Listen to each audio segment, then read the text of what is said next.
Ora Ben here says, please talk about Michael Carrick, the English Busquets. Ora, you a lawyer? I see some Esquire added. That's not the point anyway. But I approve of your last line, the English Busquets. Okay. Michael Carrick was Sergio Busquets before Sergio Busquets. The only difference between the two is that Sergio Busquets took what Michael Carrick brought around to a whole different level. I mean, he upgraded a lot of versions of what Michael Carrick could do. So we are not comparing the two. Obviously, we understand Sergio Busquets is better, but there are a lot of similarities in the way they approach the game of football. And I have said this, every player comes with a dominant preceding feature. I like to use this particular word a lot. Okay. With your eyes closed, when certain players are mentioned, there's one thing that comes into your mind first. Okay, let's say Galatasaray are playing football and there is a goal and the goal is coming from a header. The first thing that comes to mind is it Osimhen? Okay, you see Michael Essien, strength comes into your mind. You see Sergio Busquets, brains. You see every player comes with a dominant feature. The two dominant features of Michael Carrick is actually understanding and IQ. He's the kind of player you could pair with any player at all in the world and it won't be a problem. Certain players, you can't pair them with other players. Like I can name a couple of players you cannot pair them to. What's his name? Marco Verratti. Not Carrick though. You can pair him to any single midfielder in the world and that will work. Why? Because he has understanding. And that is a superpower to know exactly how to play around any player at any point in time. Because if you are watching Manchester play back in the day, everyone could be changed and he'll be the only one left. You take away Paul Scholes, you bring in someone else, and you can tell the way he's bouncing off the other player, he understands that it's not Paul Scholes who is available at the moment. And that level of ingenuity you can't teach.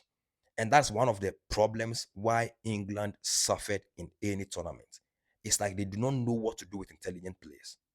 They do not understand how to let them operate. And I like to use the Goran Eriksson time during their Euros and their World Cup as a typical example. You had Gerrard, you had Lampard, you had Paul Scholes. Out of these three, the one guy who understands how to operate those little pockets was obviously Paul Scholes. Guess what? They used Gini, go and assist ratio. Then they stack Paul Scholes on the left hand side of the field. Everyone with brain cells knows who the better controller or handler or how to dictate the tempo is. And you stack that person wide. You had a brainiac like Michael Carrick and didn't know what to do with him.